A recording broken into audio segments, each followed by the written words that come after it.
Talked about the difference in Messina's numbers from the windup as opposed to the stretch, and it comes into play here. And the right side of the infield is open with Martinez holding against McEwing. Most curveball pitchers have a tougher time pitching from the stretch than they do from the windup, because in order to throw the good curveball, the lower body has to come into play. And from the stretch, it does so less so. Runner going, throw by Posada, high, and out. McEwing called out. Even with that sailing throw from Posada, Valentine's going to argue, and I don't blame him.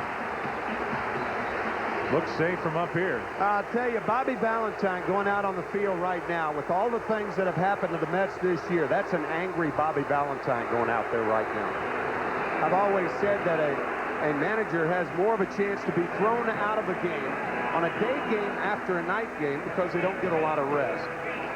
But with all of the things that have happened to the Mets this year, Valentine out to argue the play, and not that vocal. But I thought he was safe also. The throw from Posada is high, but a quick tag and an athletic tag by Jeter, and he was safe. He was safe. I'm not so sure anymore. No? Yeah. Thought so. Yep. Tag is late. Foot's already on the bag. McEwing in the process of coming up when the tag was made. Here's a 2-2 to Relaford, and that's a foul tip.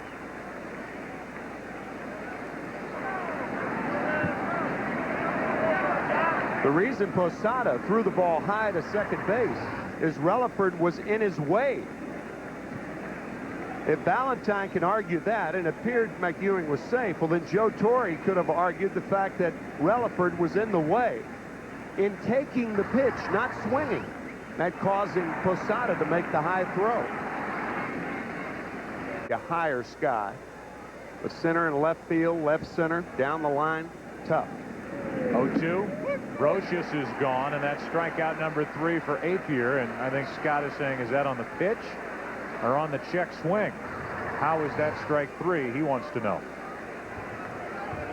It's not where Pratt catches the ball, but where it goes over the plate. Pratt caught it low, but it appeared it was borderline. 1 on, 1 out. Zeal took a strike, throw down, and Johnson gets back. Zeal is stunned that that first pitch was called strike 1. And he gets into it with a home plate umpire. Now Bobby Valentine gets into it with a home plate umpire. That pitch appeared to be high. You know, Joe, you and I both agreed Bobby can't believe it. And we said the argument earlier in the game, Bobby is not in a good mood today, folks. I don't think he'll last the game. There's a possibility of that. Maybe even change to a probability of that. 1 on, 1 out, the 0-1. 1 ball, 1 strike on Zeal. It all depends on the patience on the part of the home plate umpire, Andy Fletcher, or some other base umpire. Whether Bobby Valentine will make it if the first 3 innings plus are any indication.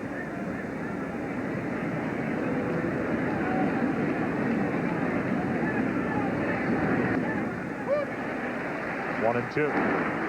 The whole idea of ejecting a manager is almost ridiculous. I mean, they just go out of... Now I'm saying this about Valentine, a guy who came back with a disguise on the bench a couple of years ago.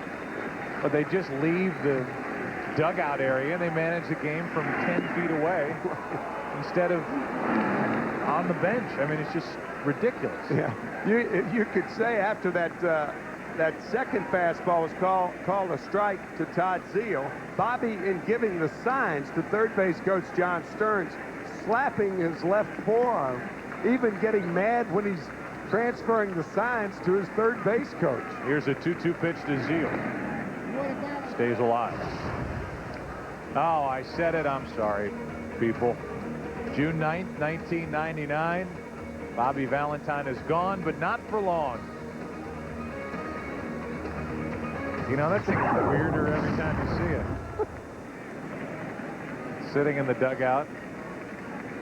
The eye black instead of a mustache, the glasses. 2 balls, 2 strikes, now full count. Looking more like Peter Sellers walking the beat. Does your dog bite? He's still mad. A little shake of the head. It has just been a nightmarish season so far for the Mets. 3 balls, 2 strikes. I bet they start the runner. He's going, and Zeal fouls it away. If there's one guy in this Mets lineup that Bobby Valentine trusts to put the bat on the ball, it's Zeal.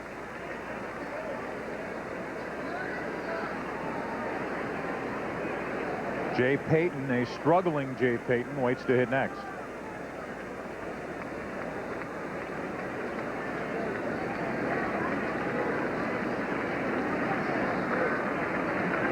Three balls, 2 strikes. Runner goes. Zeal takes strike 3, and that'll end the inning. Strike him out, throw him out, double play. Zeal took strike 3, and that started the first double play of the day for the Yankees. We go to the bottom of the 4th. That was an easy one for Posada. Still no score.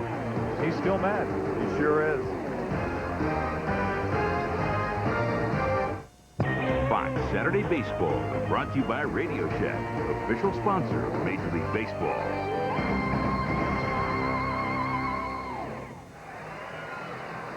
It's getting more and more interesting between the home plate umpire and Bobby Valentine. Between innings, the home plate umpire went over to the dugout. Bobby Valentine ended up putting his hands over his ears. Watch this. And then, using his debating techniques afterwards, said, "I know you are, but what am I?" I can't hear you.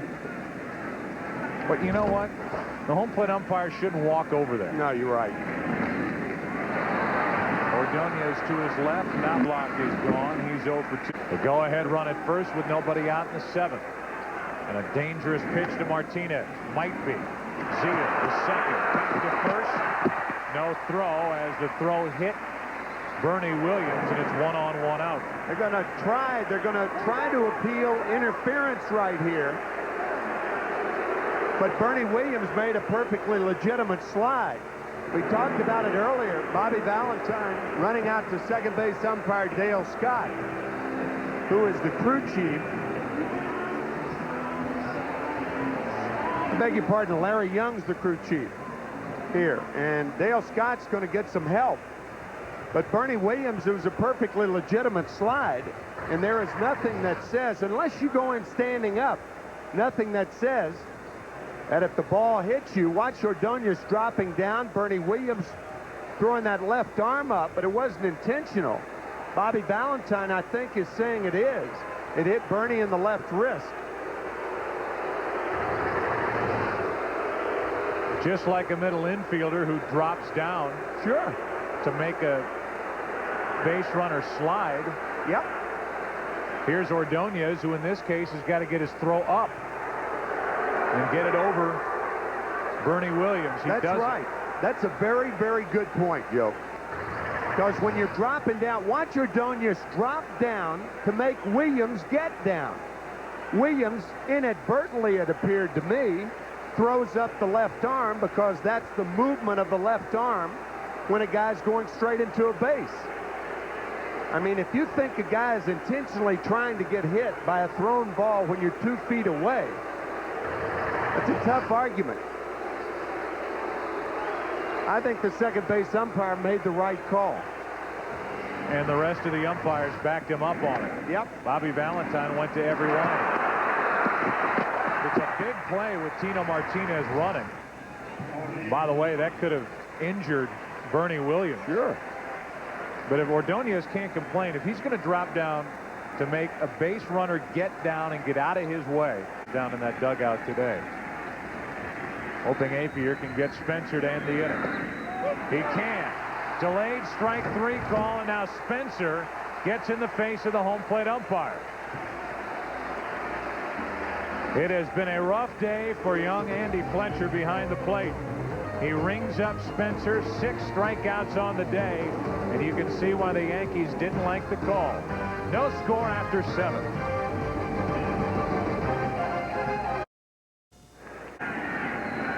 If it goes that far.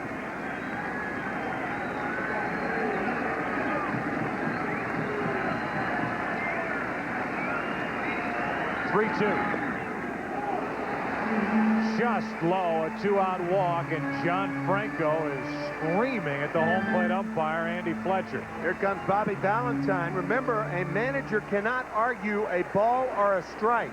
Todd Pratt taking up for Franco. Bobby's saying to John that the game's more important. And Bobby's going to take the flak. If anybody gets run from this game, it's going to be Bobby Valentine, not John Franco. Valentine will likely wait out on the mound until the home plate umpire, Andy Fletcher, pays a visit. That's what's going to happen, and then we'll have another argument. And that way, he won't be accused of arguing a ball and a strike. And here comes Andy. Nope. Bobby left. Now the glare.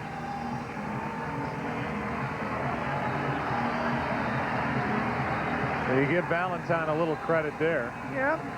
For not waiting, and I'll give Fletcher credit on the call. That pitch was low. Yeah. But the home plate umpire, Andy Fletcher, delayed and then started to make that walk he didn't want to make, and Bobby Valentine at that instant turned and headed back to the dugout. Now it's Paul O'Neill with the potential winning run at first and 2 out. A scoreless game in the 9th inning. That's low, and Franco is really hot. His reaction after that pitch, he's looking in the dugout, and this is very, very unlike John Franco.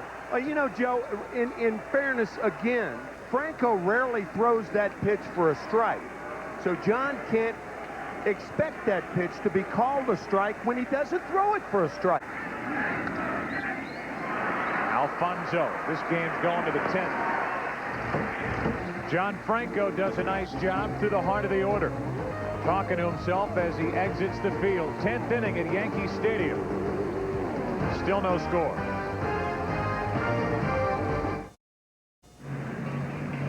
Well, now it's a 10th inning, and the team has been able to score a run.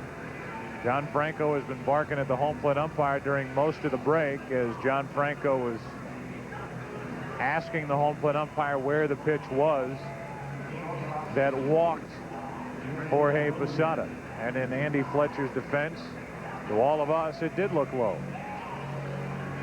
Third-year umpire Andy Fletcher has, if nothing else, been patient, and he has been tested here today. He really has, as Mariano Rivera is in there. As a matter of fact, John Franco giving that with his left hand, giving that low sign around the knees for gesturing like that. Some umpires would run a player or showing them up. If he were a more experienced umpire, you mentioned Fletcher in his 3rd year, I think John would have been gone.